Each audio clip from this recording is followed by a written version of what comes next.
Mi nombre es Amir Rahimi, y mi juramento ha sido siempre con la verdad.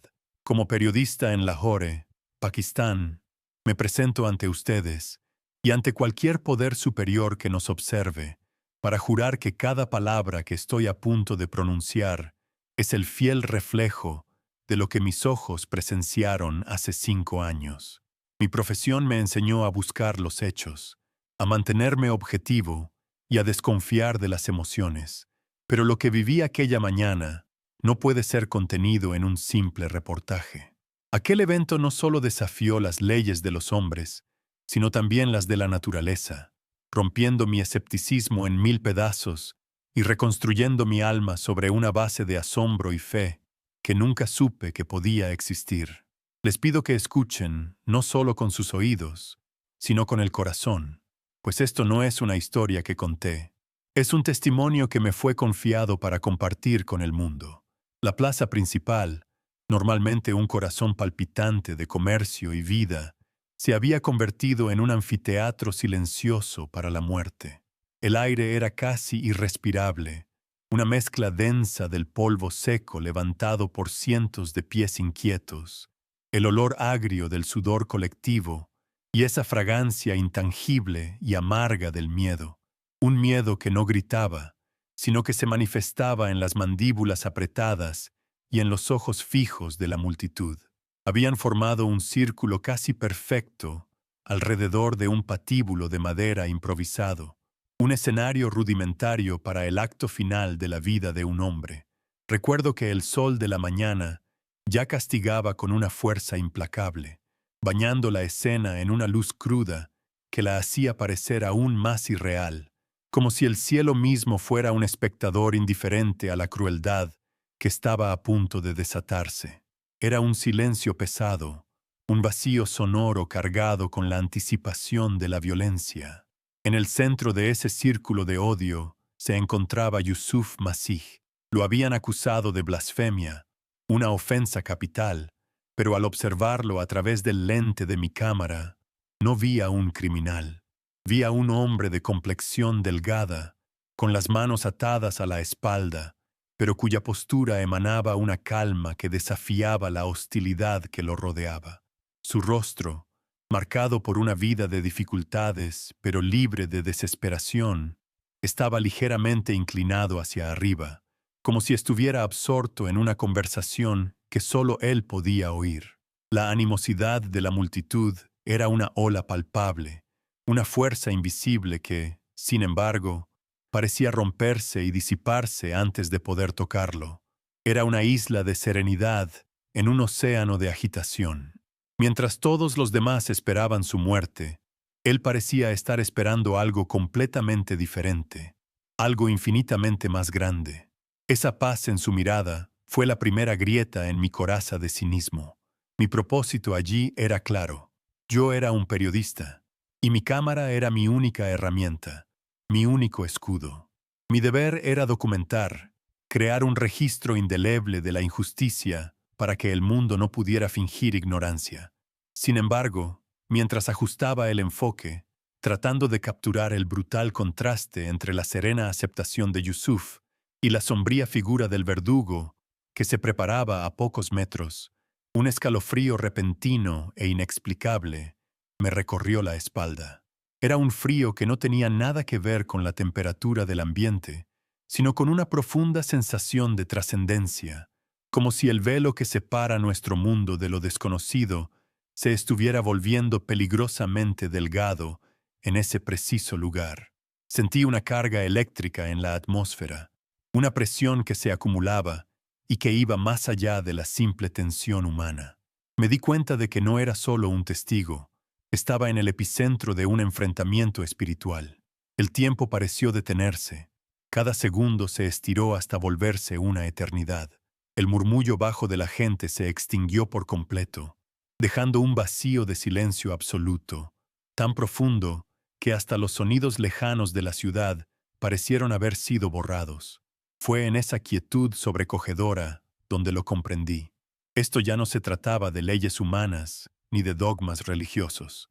Era un juicio final, Un veredicto que estaba siendo sopesado en una balanza invisible para mis ojos. Algo inmenso estaba a punto de ocurrir. Algo que confirmaría el triunfo de la oscuridad o desataría una luz con el poder de destrozarla. El peso de ese instante era casi insoportable, y mi corazón latía con fuerza contra mis costillas, como un tambor marcando la cuenta regresiva hacia un clímax desconocido. Contuve la respiración, con el dedo suspendido sobre el botón de grabar, sabiendo que lo que mi cámara estaba a punto de capturar cambiaría todo.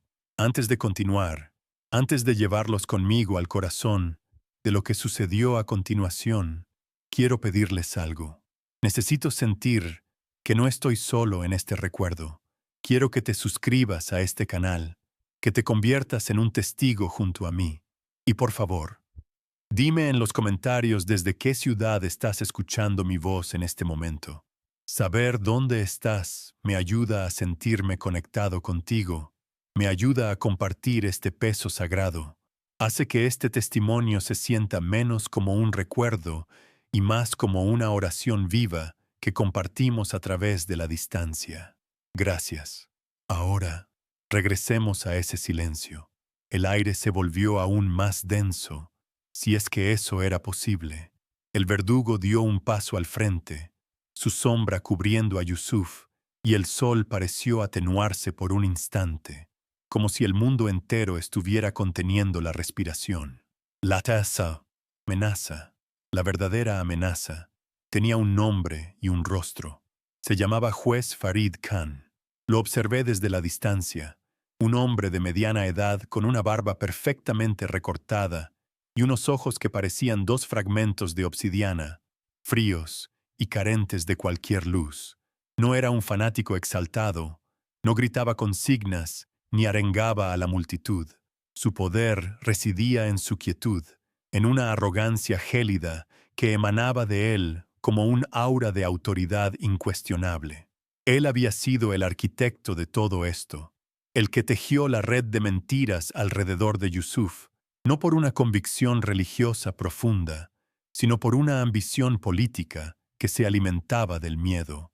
Estaba convirtiendo la vida de un hombre inocente en un peldaño para ascender, y su calma metódica era infinitamente más aterradora que cualquier explosión de ira. Era el mal vestido de legalidad. A su lado, como una extensión de su voluntad, estaba el verdugo. Era una figura imponente, envuelta en una túnica oscura que absorbía la luz del sol, haciendo que su silueta pareciera un agujero en la realidad. No miraba a nadie. Su atención estaba completamente centrada en la tarea que tenía entre manos.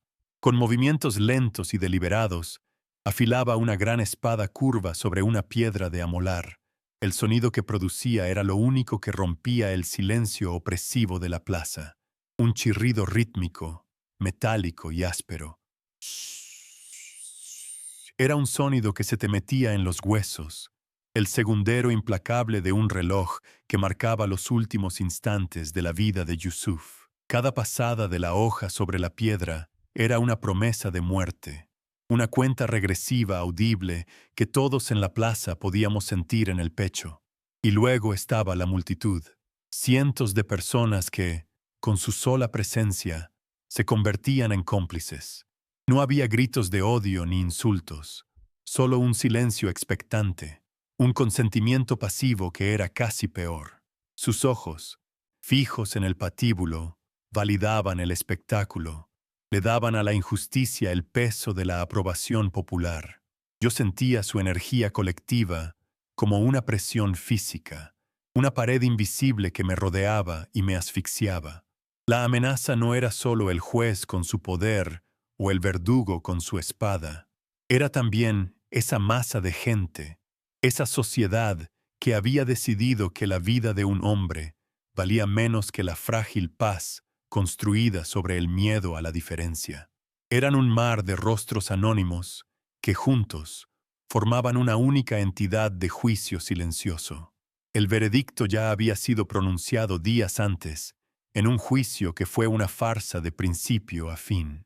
Todas las apelaciones habían sido denegadas sumariamente. Cada puerta legal había sido cerrada con llave. No había esperanza de un indulto de última hora, ni de que alguna autoridad superior interviniera. El sistema entero, desde la policía hasta los tribunales, estaba alineado con la voluntad de Farid Khan.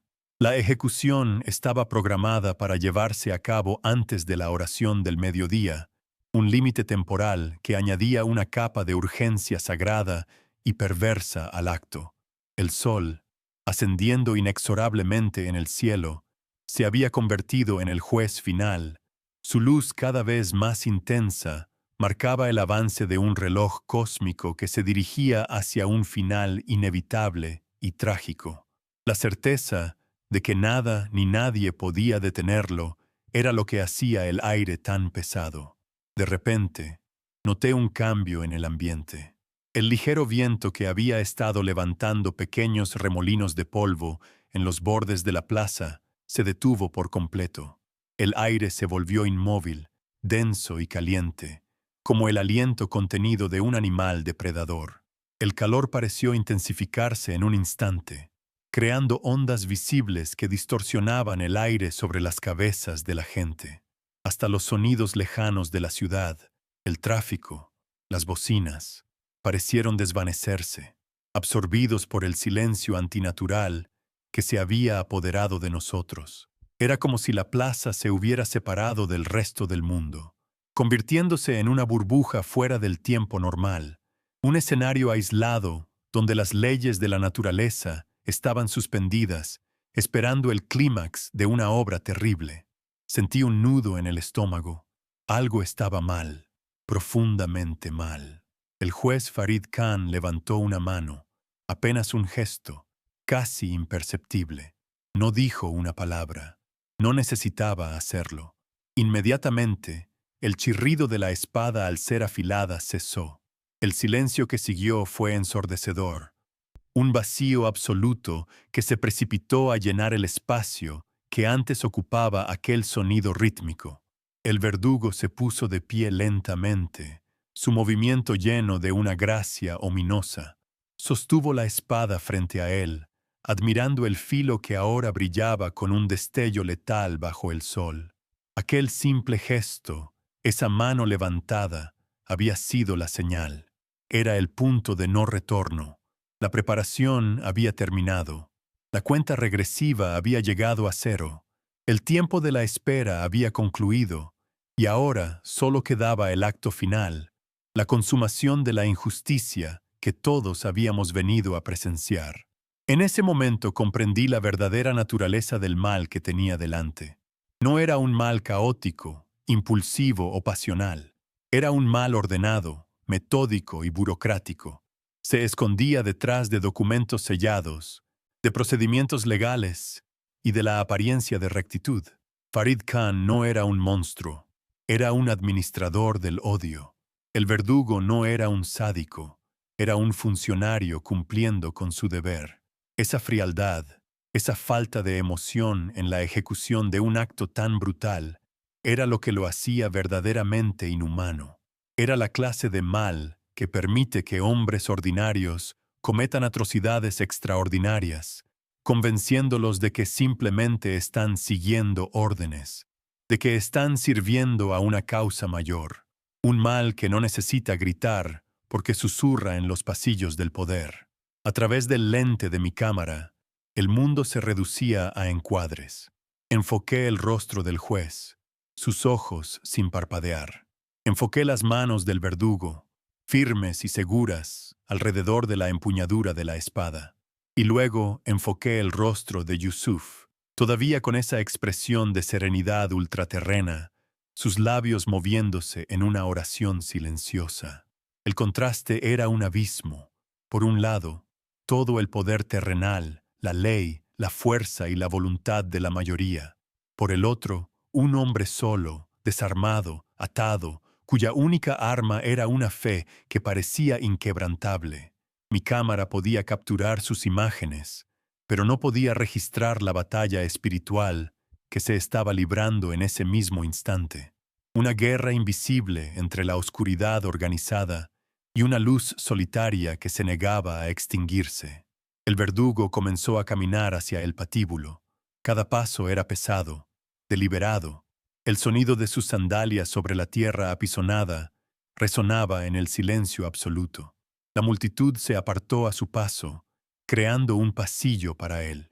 Fue entonces cuando la amenaza se cristalizó en su forma final y más terrible. Esto ya no era sobre castigar un supuesto crimen. Era un acto simbólico. Se trataba de ejecutar la esperanza. Era un mensaje para todos los que se atrevieran a ser diferentes. Una demostración pública de que la fe era impotente frente al acero del Estado.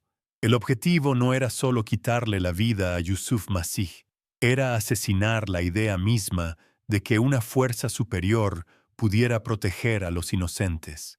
La amenaza era, en su esencia, un desafío directo a Dios. Y el cielo, hasta ese momento, permanecía en silencio. La misión de Yusuf no era la que todos esperaban. No era una de escape, ni de súplica desesperada por su vida. Mientras el mundo a su alrededor se preparaba meticulosamente para destruirlo, él se había embarcado en un viaje completamente diferente, uno que sucedía en un plano invisible para nosotros, con las manos atadas a la espalda y la cabeza ligeramente inclinada. Sus labios se movían en un ritmo constante, formando palabras de una oración que el viento se llevaba antes de que pudieran llegar a nuestros oídos. Era una conversación privada sostenida en medio del caos público más absoluto. Su quietud física era una ilusión, porque en su interior su espíritu estaba atravesando valles y montañas que ninguno de nosotros podía ver. Su verdadera misión, como llegaría a entender más tarde, no era sobrevivir, sino trascender el odio que lo rodeaba, convirtiéndose en un puente entre nuestro mundo y otro. Su calma no era pasividad, era un acto de desafío, un desafío más poderoso que cualquier grito de protesta o cualquier lucha física. Cada sílaba silenciosa que formaban sus labios era un golpe contra la armadura de arrogancia del juez. Cada respiración serena era una refutación a la violencia que el verdugo representaba. A través del potente lente de mi cámara, que me permitía ver detalles que el ojo desnudo pasaría por alto, observé cómo su cuerpo, aunque prisionero, se convertía en un ancla de paz en medio de una tormenta de animosidad. No había un solo músculo tenso en su rostro, ni una gota de sudor de miedo en su frente. Estaba completamente presente, pero al mismo tiempo parecía estar a miles de kilómetros de distancia, en un lugar donde las espadas y los juicios de los hombres no tenían ningún poder ni jurisdicción. Fue entonces cuando ocurrió el primer presagio, un pequeño desgarro en el tejido de la realidad que me hizo dudar de mis propios sentidos. Una ráfaga de viento repentina y violenta se levantó de la nada. No fue una brisa normal que recorre la ciudad, sino un torbellino localizado, un remolino de polvo y hojas secas que se formó exclusivamente alrededor del patíbulo. Giró con una fuerza increíble durante unos segundos, levantando una columna de tierra que ocultó a Yusuf de nuestra vista.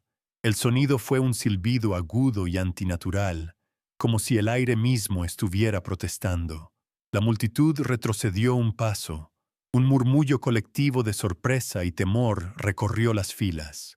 Tan rápido como comenzó, se detuvo, dejando a Yusuf exactamente como estaba, pero el aire a su alrededor ahora parecía vibrar, cargado con una energía desconocida y palpable.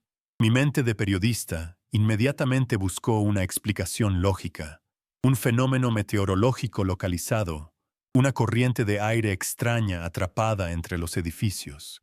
Pero mi instinto me decía otra cosa.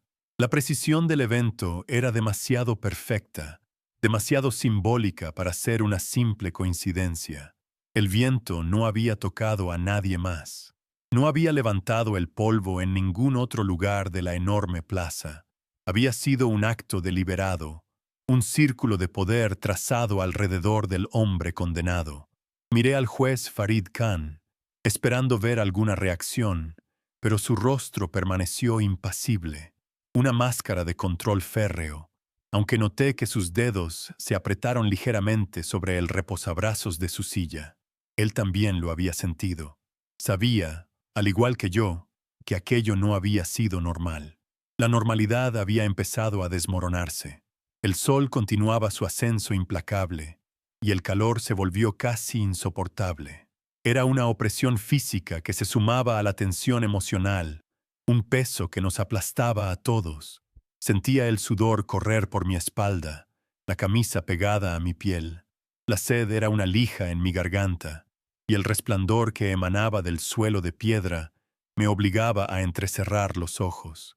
La multitud a mi alrededor sufría en silencio, abanicándose con las manos, sus rostros brillando por la transpiración.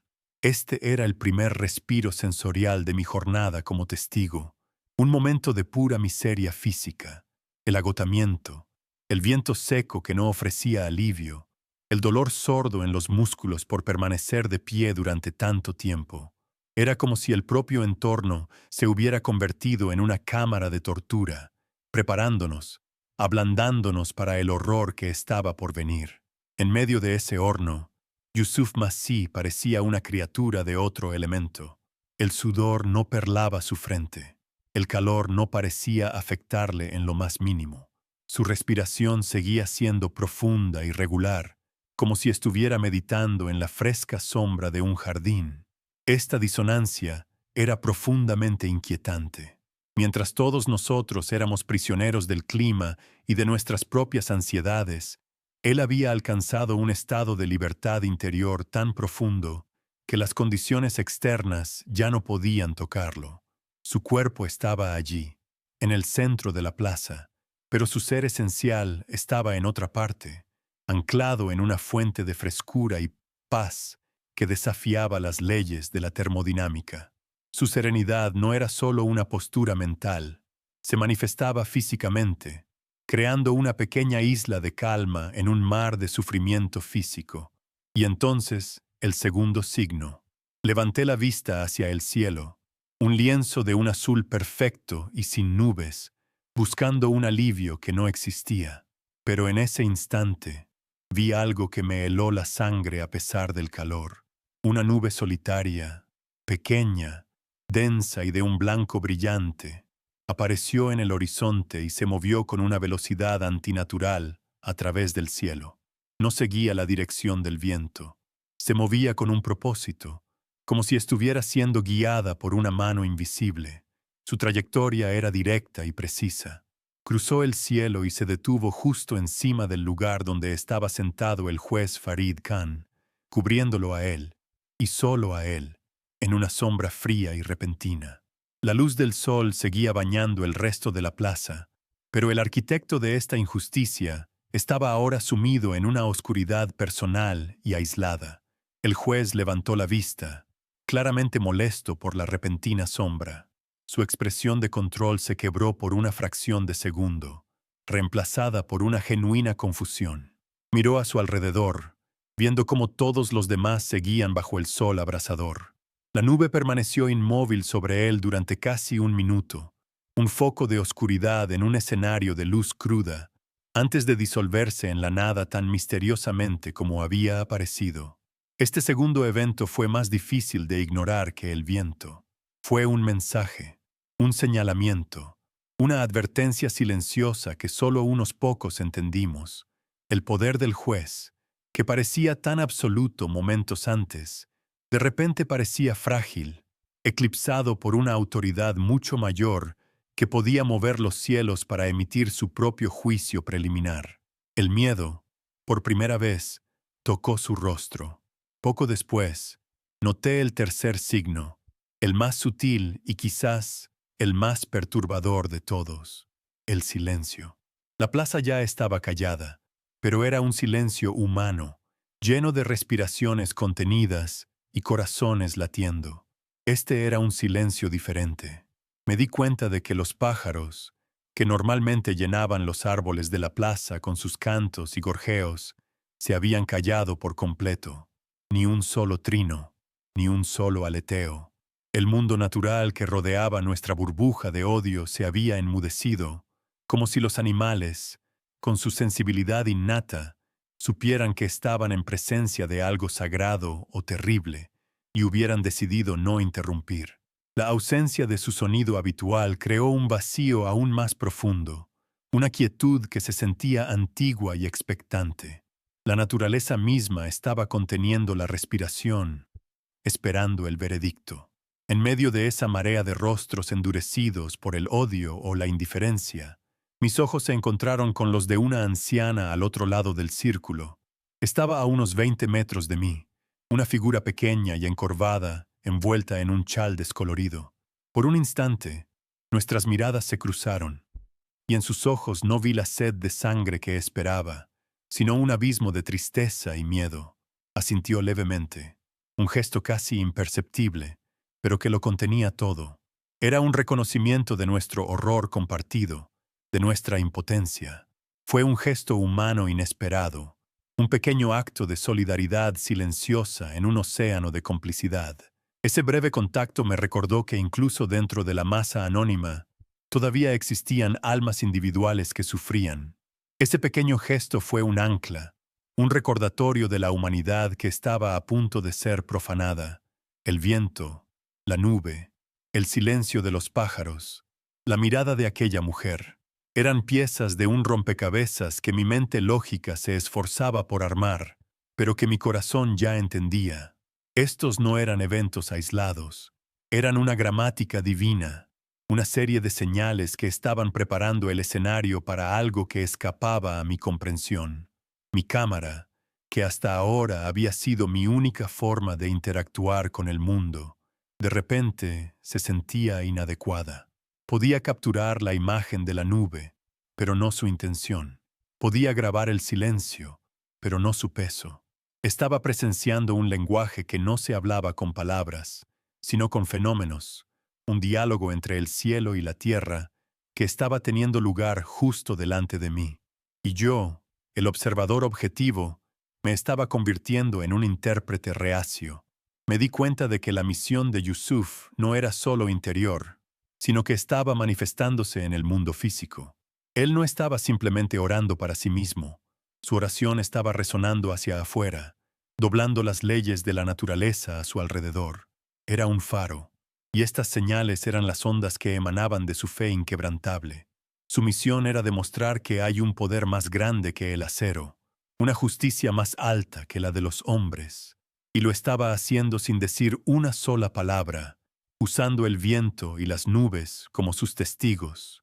Su cuerpo podía estar atado, pero su espíritu era una fuerza activa que estaba cambiando activamente la atmósfera de la plaza, preparándola para la intervención que, ahora lo sabía con certeza, era inevitable.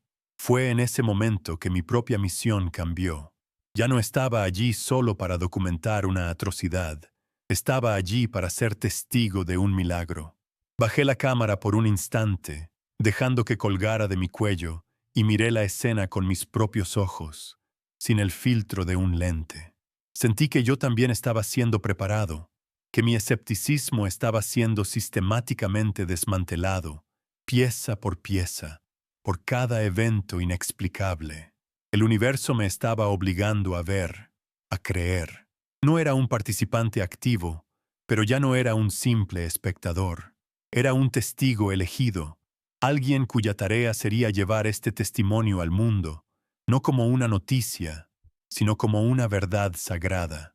Sentí el peso de esa nueva responsabilidad asentarse sobre mis hombros, un peso mucho mayor que el de mi equipo fotográfico. La acumulación de estos pequeños milagros había transformado la atmósfera por completo. El aire ya no olía a miedo, sino a ozono, como el aire después de una tormenta eléctrica. Había una electricidad palpable, una sensación de poder inminente que hacía que el vello de mis brazos se erizara. La misión de Yusuf estaba llegando a su clímax. Cada paso de su viaje interior, cada oración silenciosa, nos había llevado a este preciso umbral. El juez podía dar la orden, el verdugo podía levantar la espada, pero yo sabía, con una certeza que me recorría hasta los huesos, que ellos ya no estaban a cargo. Una fuerza mayor había reclamado la jurisdicción sobre esta plaza, y todos nosotros, verdugos, jueces y testigos, estábamos a punto de ser sometidos a su voluntad final. El sonido metálico cesó de golpe, y ese nuevo silencio fue mucho más terrible. El verdugo, habiendo terminado su preparación, se puso de pie con una lentitud que era en sí misma una forma de tortura. Sostuvo la espada curva frente a él, no para admirarla, sino para sopesarla, para sentir el equilibrio de la muerte en sus manos. Luego, con pasos que no hacían ruido sobre la tierra compacta, se dirigió hacia el patíbulo. Cada centímetro que avanzaba era un clavo más en el ataúd de la esperanza. Los pequeños milagros, el viento, la nube, el silencio de los pájaros, se sentían ahora como un recuerdo lejano, como susurros ahogados por la brutalidad inminente de la realidad. La normalidad, en su forma más cruel, había regresado para reclamar su dominio, y su rostro era el de aquel hombre vestido de oscuro. Lentamente, con una fuerza controlada que hablaba de una práctica macabra, el verdugo levantó la espada por encima de su cabeza. La hoja curva, pulida hasta ser un espejo, atrapó la luz del sol del mediodía y la devolvió en un destello cegador, un relámpago de acero que obligó a muchos a apartar la mirada. Fue un destello de una belleza terrible, un sol frío y cruel nacido del metal. Un jadeo colectivo recorrió a la multitud, un sonido sordo y ahogado, como si el aire de toda la plaza hubiera sido absorbido en un solo instante. El oxígeno se volvió delgado, difícil de respirar. El mundo entero pareció reducirse a ese único punto de luz brillante y letal, suspendido en el aire, a punto de caer y extinguir no solo una vida, sino cualquier vestigio de fe en la justicia. Fue en ese preciso instante que algo dentro de mí se rompió. Mi cámara, que hasta ese momento había sido una extensión de mis ojos, de repente se sintió como un bloque de plomo inerte colgando de mi cuello. La ilusión de mi rol como observador imparcial, como un cronista de la verdad, se hizo añicos. ¿Qué verdad estaba documentando? La del poder aplastando al indefenso, la del silencio de Dios ante la crueldad de los hombres.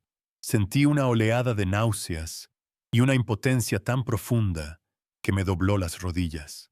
Mi cinismo no era un escudo, era una venda que me había permitido mirar el horror sin sentirlo de verdad. Y ahora, esa venda había sido arrancada, dejándome desnudo y temblando ante la fealdad absoluta del mundo.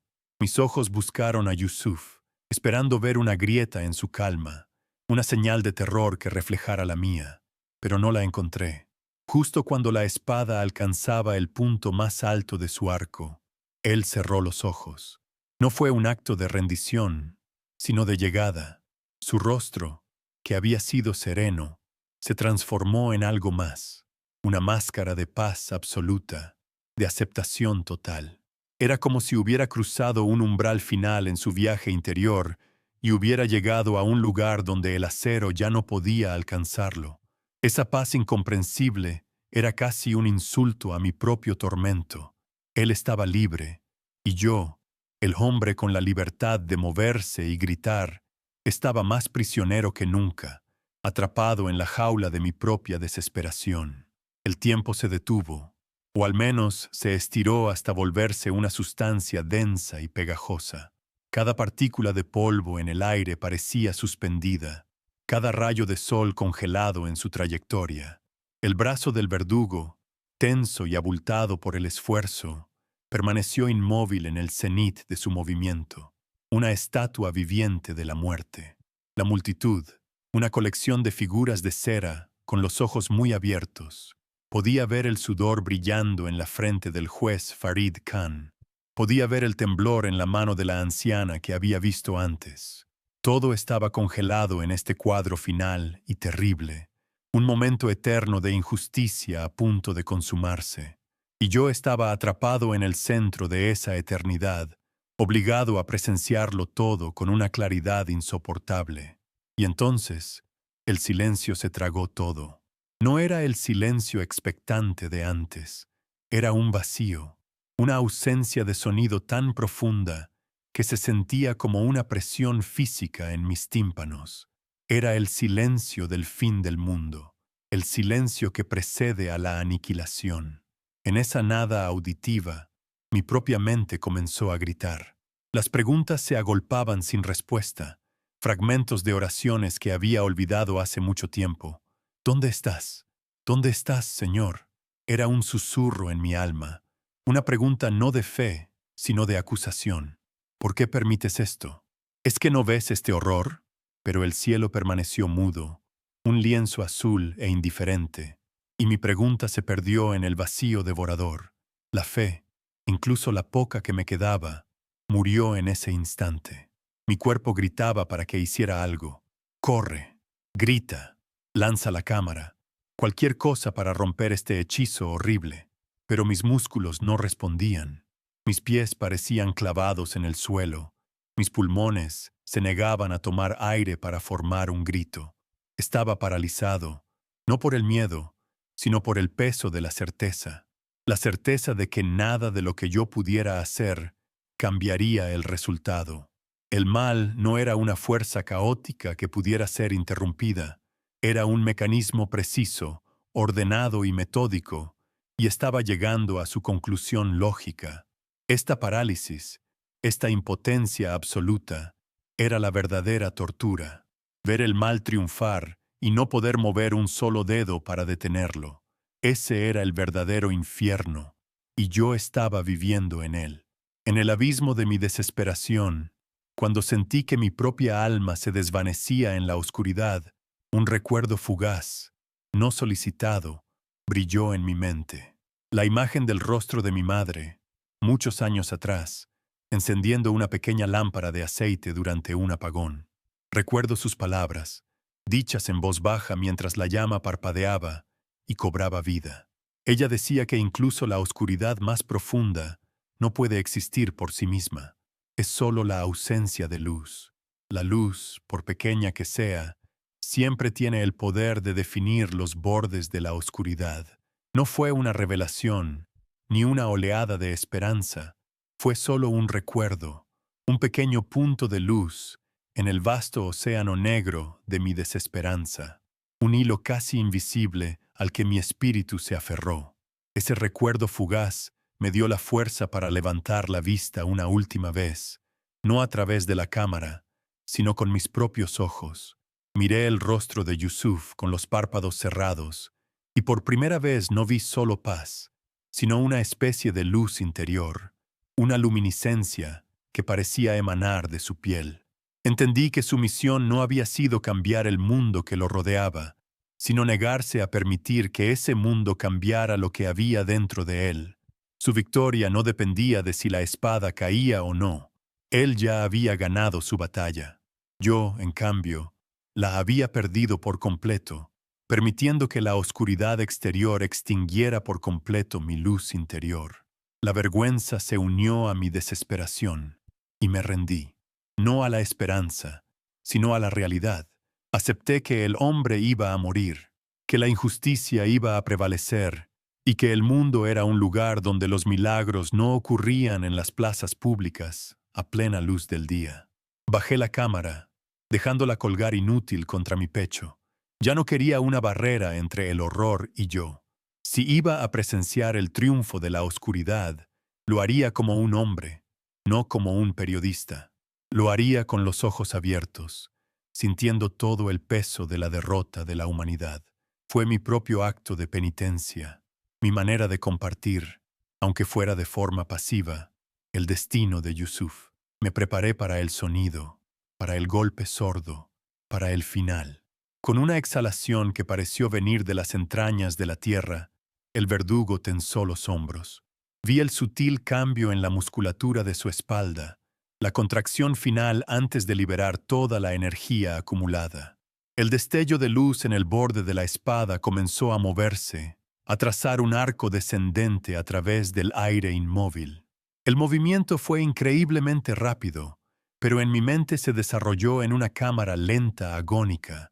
El aire pareció silbar, partiéndose en dos para dejar paso al acero. Era el sonido del fin. El universo había dado su veredicto, y era de culpabilidad. La injusticia había ganado. El fin había llegado. Pero el sonido del fin nunca llegó. En ese fragmento infinitesimal de segundo, justo cuando la hoja comenzaba su inexorable descenso, el universo pareció contener la respiración. El tiempo no se detuvo, sino que se espesó, volviéndose una sustancia densa y transparente como el ámbar. Cada partícula de polvo quedó suspendida en el aire, cada gota de sudor congelada en una frente. El brazo del verdugo, un borrón de movimiento un instante antes, se volvió una escultura de músculo y acero, detenido en el aire a escasos centímetros del cuello de Yusuf. El mundo entero quedó atrapado en ese cuadro silencioso y eterno, un instante de juicio suspendido entre la intención de la muerte y la posibilidad de un milagro. El silencio era tan absoluto que podía oír el latido de la sangre en mis propios oídos, un tambor solitario en una catedral vacía. En el corazón de ese silencio nació la luz. No fue un destello del sol reflejado en el metal, ni una explosión cegadora. Fue algo mucho más orgánico, más íntimo. Un punto de luz blanca y pura, del tamaño de una moneda, apareció en el centro del pecho de Yusuf. Al principio era tenue, casi imperceptible, como una estrella lejana que parpadea en la noche. Pero entonces comenzó a crecer, a expandirse con una lentitud deliberada, pulsando suavemente como un corazón de energía. No irradiaba calor, ni quemaba, sino que emitía una sensación de pureza, una limpieza que parecía empujar hacia atrás no solo la oscuridad de las sombras, sino la oscuridad espiritual que había impregnado la plaza. Era una luz que no iluminaba las cosas, sino que parecía crearlas de nuevo, devolviéndoles su esencia original. La pequeña estrella en el pecho de Yusuf floreció en una esfera de luz incandescente.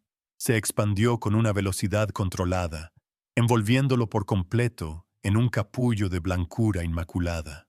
La luz era tan intensa que se volvió el único objeto visible en el universo, borrando todo lo demás de nuestra percepción. Nos vimos obligados a cubrirnos los ojos, no por el dolor, sino por la abrumadora majestuosidad de su pureza. Era una luz que se sentía sólida, una presencia tangible que ocupaba espacio y tenía peso. Era como si el sol hubiera decidido descender del cielo y posarse suavemente sobre el patíbulo, no para juzgar, sino para proteger. La oscuridad del odio que nos había rodeado fue instantáneamente disuelta, no por la fuerza, sino por la simple imposibilidad de su coexistencia con algo tan sagrado.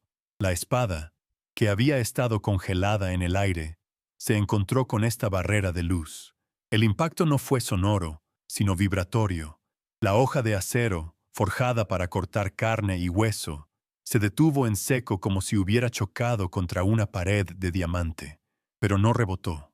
Simplemente se detuvo, temblando con una violencia increíble, el metal vibrando con una frecuencia tan alta que producía un zumbido agudo y casi inaudible. La energía de la luz parecía fluir hacia la espada, no destruyéndola, sino neutralizando su propósito, despojándola de su capacidad de hacer daño. La herramienta de muerte, suspendida en el aire, se había convertido en un testimonio impotente de un poder infinitamente superior, un monumento tembloroso a una ejecución que nunca ocurriría. El símbolo de la injusticia humana había sido desarmado por una fuerza que no necesitaba armas. La fuerza invisible que detuvo la espada no se quedó allí. Viajó a través del metal, subiendo por la empuñadura hasta las manos del verdugo. No fue un golpe, ni una descarga eléctrica. Fue una ola de presión pura, una fuerza irresistible y tranquila que lo empujó hacia atrás. Lo vi volar por el aire, no de forma violenta, sino como si una mano gigante lo hubiera apartado con firmeza y sin ira. Sus pies se despegaron del suelo y aterrizó pesadamente a varios metros de distancia, en un montón de túnicas oscuras y confusión. La espada se le escapó de las manos y cayó al suelo con un ruido metálico y sordo, un sonido profano en la santidad del momento. El ejecutor, el instrumento de la voluntad del juez, yacía en el polvo, no herido, sino completamente sometido, mirando sus manos vacías con una expresión de puro asombro. Fue entonces cuando el sonido llenó el aire, reemplazando el silencio. No era un sonido que se pudiera escuchar con los oídos, sino que se sentía directamente en el centro del pecho, en la cavidad torácica, en la médula de los huesos. Era un zumbido profundo, una vibración baja y resonante, como el acorde de un órgano de catedral del tamaño de una montaña. Era el sonido de la creación misma, una nota fundamental que parecía hacer vibrar cada átomo de la plaza. El suelo bajo mis pies temblaba suavemente, no con la violencia de un terremoto, sino con el ritmo de una respiración colosal. Era un sonido que calmaba y aterraba al mismo tiempo, un recordatorio de nuestra absoluta pequeñez ante la inmensidad de lo que estábamos presenciando. Era la voz de Dios antes de que se convirtiera en palabras. La multitud reaccionó como un solo organismo. El jadeo colectivo fue seguido por un silencio de asombro y miedo sagrado. Vi hombres corpulentos, cuyos rostros habían sido máscaras de odio momentos antes, caer de rodillas con los ojos llenos de lágrimas. Mujeres se cubrían el rostro con sus velos, no para ocultarse, sino en un gesto instintivo de reverencia. Nadie gritó, nadie corrió. El pánico fue reemplazado por una parálisis devocional. Todos estábamos clavados en nuestro sitio, convertidos en estatuas de sal, testigos de lo imposible. El círculo de odio se había transformado en un círculo de adoración aterrorizada. El espectáculo de la muerte para el que nos habíamos reunido había sido reemplazado por un espectáculo de vida tan poderoso que nos despojó de toda arrogancia, dejándonos solo con nuestra frágil y temblorosa humanidad. Dentro de la esfera de luz ocurrió otro milagro, más silencioso y sutil. Las cuerdas que ataban las manos de Yusuf a su espalda, gruesas y anudadas con fuerza, comenzaron a deshacerse. No se quemaron ni se rompieron. Simplemente se desintegraron, desvaneciéndose en finas hebras de luz que se disolvieron en la luminiscencia circundante. Cayeron a sus pies no como cuerdas cortadas, sino como un puñado de polvo brillante, como si su propia naturaleza material hubiera sido deshecha por la santidad del momento. Fue un acto de liberación tan delicado como poderoso, una demostración de que las ataduras de los hombres, por fuertes que parezcan, no son nada ante una voluntad superior. La libertad le fue devuelta no con la violencia de una llave o un cuchillo, sino con la gentileza de una caricia de luz. Cuando la luz comenzó a atenuarse lentamente, revelando la escena que había ocultado, la imagen que apareció se grabó en mi alma para siempre. Yusuf Masih ya no estaba arrodillado, esperando el golpe. Estaba de pie, erguido, en el centro del patíbulo. Sus manos, ahora libres, colgaban a sus costados, relajadas. Su rostro no mostraba sorpresa, ni triunfo, ni siquiera alivio. Mostraba la misma paz profunda y serena que había mantenido durante toda la prueba, pero ahora estaba magnificada, irradiando de él como un aura visible. No parecía un hombre que acababa de ser salvado de la muerte. Parecía un mensajero que había completado su misión, un embajador que esperaba pacientemente que el resto de nosotros entendiéramos el mensaje que acababa de entregar. Y entonces, la voz habló. No provino de los labios de Yusuf, ni de los cielos, ni de ninguna dirección en particular. Simplemente apareció, plenamente formada, dentro de la mente de cada persona en la plaza, incluyéndome a mí. Era una experiencia íntima y universal al mismo tiempo. Cada uno de nosotros la escuchó en su propio idioma interior, con una claridad perfecta que superaba la del sonido físico. No era una voz masculina ni femenina, No era vieja ni joven. Era una voz que contenía todas las voces, una resonancia de autoridad absoluta y al mismo tiempo de una compasión insondable. Era como si la montaña más antigua del mundo hubiera aprendido a hablar y sus primeras palabras fueran para nosotros, en el silencio de nuestras almas. Las palabras que pronunció fueron pocas, pero su peso hizo temblar los cimientos de nuestra realidad. En el urdu más puro y resonante, la voz dijo: «No toques a quien lleva mi nombre». No fue un grito de advertencia ni una amenaza. Fue una declaración de hechos, una afirmación de propiedad tan definitiva como la salida del sol. La frase no solo detuvo al verdugo, redefinió la realidad de la plaza. Yusuf no era un blasfemo, era propiedad divina, y nosotros, con nuestras leyes y espadas, habíamos estado a punto de cometer no un asesinato, sino un sacrilegio de proporciones cósmicas. El poder de esas palabras no residía en su volumen, sino en la verdad irrefutable que contenían, una verdad que ahora resonaba en cada corazón presente. Mis ojos se dirigieron instintivamente hacia el juez Farid Khan, el hombre que momentos antes había sido la encarnación del poder terrenal, ahora parecía una figura patética y encogida. Su rostro, normalmente una máscara de control arrogante, estaba pálido como la cera, sus labios entreabiertos en un rictus de terror e incredulidad. Su autoridad, construida sobre el miedo y la ley humana, se había evaporado en un instante, revelada como el frágil castillo de naipes que siempre fue. Intentó decir algo, quizás una orden, quizás una blasfemia, pero de su garganta solo salió un sonido ahogado, un estertor. En sus ojos vi el terror primordial de un hombre que se da cuenta de que ha desafiado a una fuerza que ni siquiera sabía que existía y que ha perdido de la manera más absoluta posible. La luz que había envuelto a Yusuf no se apagó de golpe.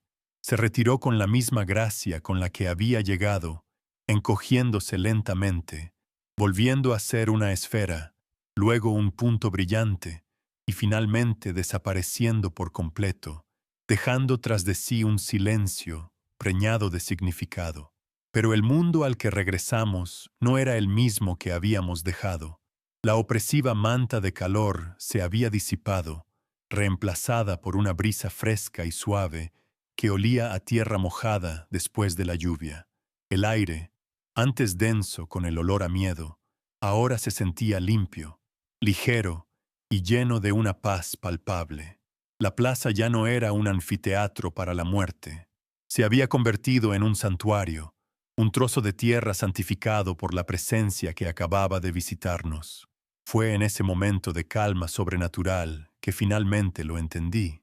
Mi mente, entrenada para buscar hechos y explicaciones, se rindió ante una verdad mucho más profunda. La intervención divina no había llegado para evitar el sufrimiento de Yusuf. Había permitido que llegara al borde del abismo, que sintiera el aliento frío del acero en su nuca, que enfrentara la totalidad de la injusticia humana.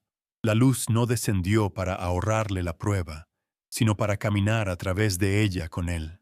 El milagro no fue una evasión del dolor, sino una demostración de que la fe no es un escudo que nos protege del mundo, sino una presencia que nos acompaña en la oscuridad más profunda, asegurándonos que, incluso al borde de la muerte, nunca estamos solos.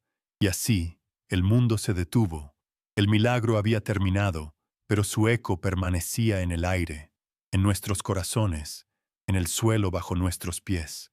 El verdugo seguía en el suelo, llorando en silencio. El juez estaba congelado en su silla, un hombre hueco.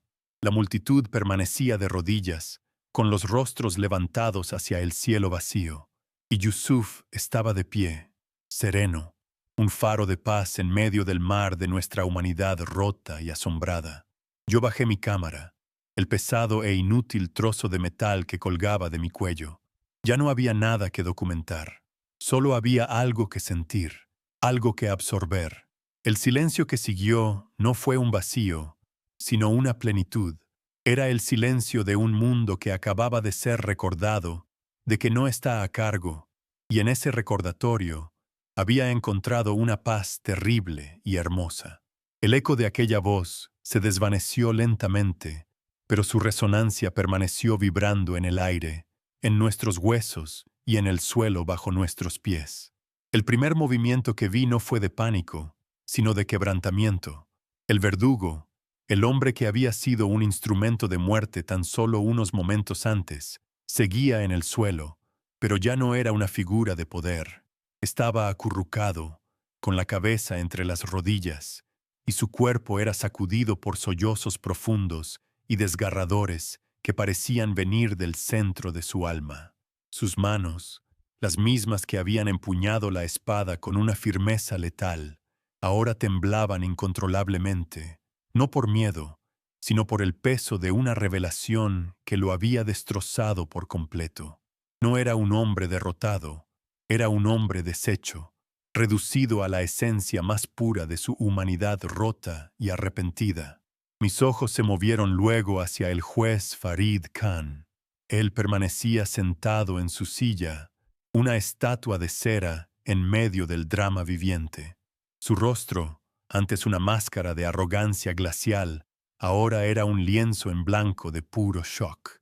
Sus ojos estaban fijos en el lugar donde Yusuf había estado arrodillado, pero era evidente que no estaba viendo nada del mundo exterior. Su mirada estaba perdida en el abismo que se había abierto dentro de él.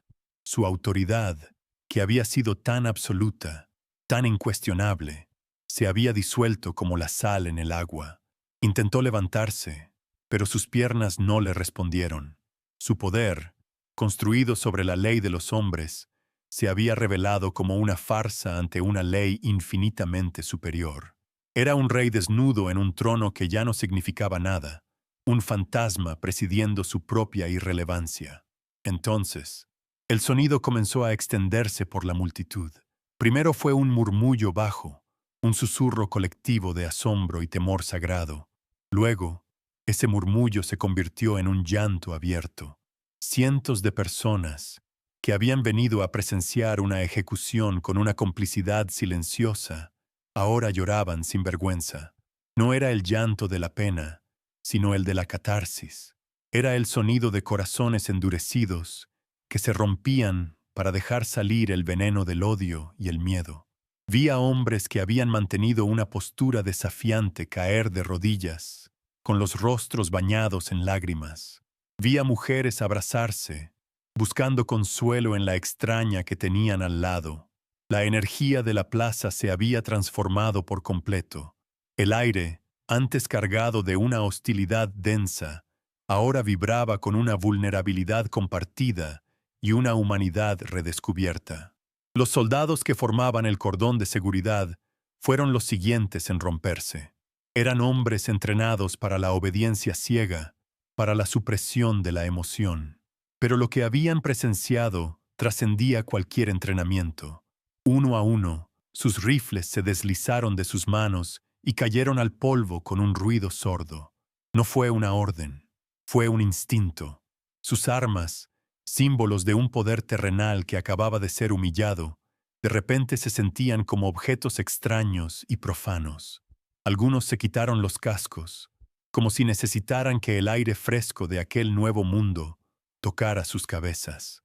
Otros simplemente se quedaron allí, con las mandíbulas flojas y los ojos muy abiertos. Su disciplina militar, desintegrada ante una autoridad que no llevaba uniforme ni portaba armas, una autoridad que simplemente era. Fue en ese instante, viendo la fe nacer de las cenizas del miedo, que sentí la necesidad de conectar este momento sagrado con ustedes, los que ahora escuchan mi voz. El milagro no fue solo para nosotros en esa plaza. Creo que su eco está destinado a viajar a través del tiempo y la distancia. Y quiero saber si ha llegado hasta ti. Quiero sentir que no estoy solo en esta creencia. Si tú crees que Dios todavía obra milagros, escribe amén en los comentarios. Hazlo no por mí, sino como un testimonio, como una forma de decir que la luz que presencié aquel día sigue brillando en el corazón de la gente, sin importar dónde se encuentren. Tu palabra se unirá a la mía, creando un coro de fe que se extiende por todo el mundo, un recordatorio de que lo imposible sigue sucediendo. Mi mirada volvió a la escena y se posó en un soldado en particular, un joven que no tendría más de 20 años. Estaba de rodillas, con las manos juntas, no en una postura de oración formal, sino como un niño que se aferra a algo para no caerse. Las lágrimas habían trazado surcos limpios a través del polvo y el sudor de su rostro, revelando la piel pálida y asustada que había debajo. Su boca se movía, formando palabras silenciosas. No estaba rezando a un Dios distante. Estaba conversando con una presencia que ahora sentía real y terriblemente cercana. La dureza que su entrenamiento le había impuesto se había derretido por completo, dejando al descubierto al muchacho vulnerable que era. En su rostro vi el nacimiento de una fe genuina, una fe forjada no en la doctrina, sino en la experiencia directa y abrumadora de lo divino. El llanto colectivo comenzó a amainar, transformándose en un silencio profundo y reverente. Era un silencio completamente diferente al que había precedido a la ejecución. El silencio anterior había estado lleno de tensión, de anticipación y de una crueldad contenida. Este nuevo silencio estaba lleno de paz. Era el silencio de un campo de batalla después de que la guerra ha terminado, no con una victoria para un bando, sino con una rendición de todos ante una verdad superior. Se podía oír el suave murmullo del viento, que ahora parecía una caricia en la piel. Se podía oír el latido del propio corazón. La plaza se había convertido en una catedral al aire libre, un espacio sagrado donde cada respiración se sentía como una oración y cada alma presente estaba unida en un asombro compartido. Y entonces, Yusuf Masih se movió, con una calma que parecía emanar de otro mundo. Bajó los escalones del patíbulo de madera. Sus pasos no hacían ruido. No miró al juez, ni a la multitud con aire de triunfo. Sus ojos no contenían ni una pizca de rencor o de juicio. En su lugar había una compasión tan profunda que era casi dolorosa de contemplar. Caminó a través del mar de personas arrodilladas, y la gente se apartaba a su paso, no por miedo, sino para no profanar su santidad con su contacto. No era un hombre que había sido salvado, era la encarnación de la salvación misma, caminando entre los mortales que acababan de ser testigos de su poder, un recordatorio viviente de la gracia que acababan de recibir sin merecerla. Su camino lo llevó directamente hacia la figura rota del verdugo. El hombre seguía en el suelo, sollozando, avergonzado de levantar la vista. Yusuf se arrodilló a su lado, no por encima de él, sino al mismo nivel, un gesto de igualdad y humildad que silenció hasta el último susurro en la plaza. No dijo una palabra, simplemente extendió la mano y la posó suavemente sobre el hombro tembloroso del hombre que, minutos antes, había estado a punto de quitarle la vida. Fue un toque sin peso, pero que contenía todo el poder del perdón. El verdugo se estremeció bajo esa mano, y luego su llanto se intensificó, pero esta vez no era un llanto de terror, sino de liberación. En ese simple gesto, la justicia divina se reveló no como castigo, sino como una restauración incomprensible. Ese acto de perdón fue la chispa que encendió la humanidad en la multitud. Al ver a Yusuf consolar a su propio verdugo, la gente comenzó a moverse. Vi a un hombre ayudar a una anciana a ponerse de pie. Vi a dos comerciantes, que probablemente eran rivales, darse la mano con lágrimas en los ojos. Familias que habían estado separadas por la multitud, se buscaron y se abrazaron, con una desesperación gozosa. El círculo que se había formado para presenciar la muerte se estaba disolviendo en una comunidad que se reunía para celebrar la vida. El milagro no había sido solo la luz y la voz. El verdadero milagro estaba sucediendo ahora, en los corazones de la gente, en los pequeños actos de bondad que estaban sanando las heridas del odio y la división. En medio de esta marea de reconciliación, el juez Farid Khan finalmente encontró la fuerza para moverse. Se puso de pie, vacilante, como un hombre mucho mayor de lo que era. Miró a su alrededor, a la escena de conversión masiva, y su rostro era el de alguien que se da cuenta de que ha perdido no solo una batalla, sino el mundo entero tal como lo conocía. Sin decir una palabra, se dio la vuelta y comenzó a caminar, alejándose de la plaza. Nadie intentó detenerlo. Nadie le arrojó una piedra ni un insulto. Simplemente se le permitió irse, su poder desvanecido, su arrogancia reducida a cenizas. La justicia divina no necesitó encerrarlo en una celda. Su castigo fue ser borrado, volverse insignificante ante la inmensidad del bien que había intentado destruir. Mientras el juez desaparecía entre los callejones, noté otro cambio. El silencio de los pájaros se había roto. Un trino tímido comenzó desde un árbol cercano, y luego otro se unió, y otro más, hasta que la plaza se llenó con el sonido alegre y despreocupado de sus cantos. Era como si la naturaleza misma, que había contenido la respiración en señal de respeto o miedo, ahora exhalara en una celebración de la vida restaurada. El sol, que antes había sido un verdugo implacable, ahora se sentía como una bendición cálida sobre nuestra piel. La armonía había regresado al mundo, no solo entre los hombres, sino entre el hombre y la creación que lo rodeaba. El orden natural, que había sido profanado, ahora estaba siendo restaurado ante mis propios ojos. La plaza de la ejecución se había convertido en un campo de redención. El aire ya no era pesado, sino ligero y respirable, lleno de una paz que se podía sentir físicamente. Observé a la gente, a sus rostros transformados, y comprendí la verdadera naturaleza de la justicia que había presenciado. No había sido una justicia de retribución, de ojo por ojo. Había sido una justicia de revelación.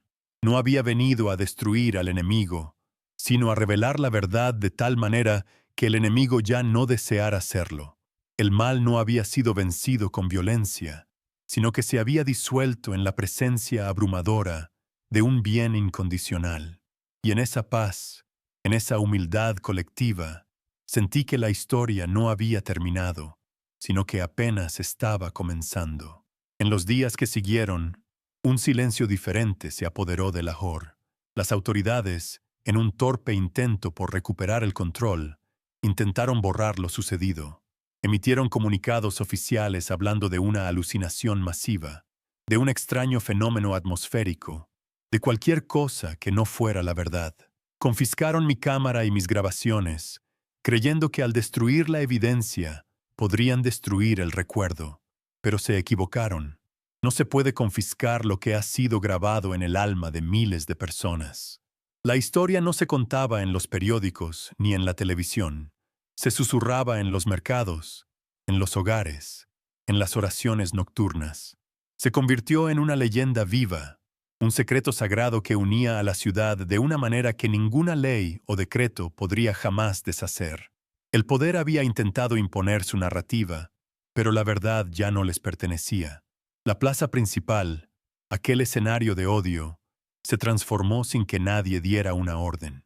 La gente comenzó a llegar, no en multitudes ruidosas, sino en pequeños grupos o de uno en uno.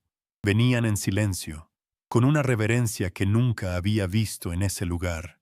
No venían a protestar ni a celebrar, sino a estar, a respirar el aire que ahora se sentía diferente. Tocaban la madera del patíbulo, no como un objeto de horror, sino como una reliquia, dejando flores y pequeñas velas en su base. El lugar de la ejecución se convirtió, de la noche a la mañana, en un santuario no oficial, un punto de peregrinación silenciosa, donde los corazones rotos venían a buscar un eco de la paz que habían presenciado. El suelo que había estado sediento de sangre ahora estaba siendo consagrado por las lágrimas de la esperanza. Yo, Amir Rahimi, el periodista cínico, nunca volví a ser el mismo. Mi cámara, que había sido mi escudo y mi arma, se convirtió en algo más. Se convirtió en un recordatorio de mi ceguera. Había pasado mi vida buscando la verdad en los hechos, en lo tangible, y me había perdido la verdad más grande de todas, la que no se puede fotografiar. Dejé mi trabajo en el periódico poco después. Ya no podía informar sobre las pequeñas guerras de los hombres después de haber sido testigo de una batalla por el alma del mundo. Mi nueva misión, la que me fue confiada en ese silencio luminoso, fue simplemente contar esta historia. No como un reportero, sino como un peregrino. Convertir mi voz en un recipiente para el milagro, para que su luz nunca se extinguiera del todo en la memoria de los hombres. Yusuf Masih desapareció esa misma tarde. Simplemente se fue. Nadie supo a dónde. Nadie lo vio irse. Se desvaneció tan misteriosamente como la luz que lo había salvado. Algunos dijeron que ascendió al cielo, otros que se fue a vivir como un ermitaño en las montañas. Yo creo que su propósito en la tierra se había cumplido. No era un hombre destinado a ser un líder o un santo venerado. Era un mensajero, un canal. Su misión era ser el recipiente de una verdad. Y una vez que el mensaje fue entregado, el mensajero ya no era necesario.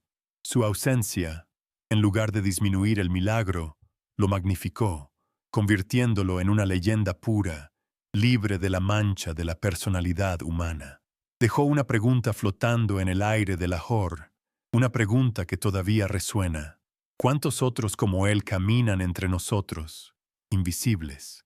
La lección que aprendí aquel día, la que me ha sostenido desde entonces, es que la fe no es la ausencia de miedo. Yo sentí miedo, un terror que me helaba los huesos. Todos en esa plaza sintieron miedo. La fe es lo que haces con ese miedo. Es la capacidad de seguir respirando en la oscuridad, de seguir orando cuando el acero está a punto de caer. Yusuf no fue salvado porque no tuviera miedo, sino porque su fe era más grande que su miedo. El milagro no descendió para eliminar la oscuridad, sino para demostrar que la luz más pequeña, la fe de un solo hombre, es suficiente para hacerla retroceder. Nos recordó a todos que siempre hay un testigo superior, que ninguna injusticia pasa desapercibida y que el veredicto final nunca está en manos de los hombres. La historia podría haber terminado allí, con la paz restaurada y las lecciones aprendidas. Podría haber sido el final de un capítulo perfecto, un cuento de redención que se contaría por generaciones. El eco de la voz divina se desvanecía lentamente, dejando tras de sí un mundo transformado y corazones cambiados para siempre.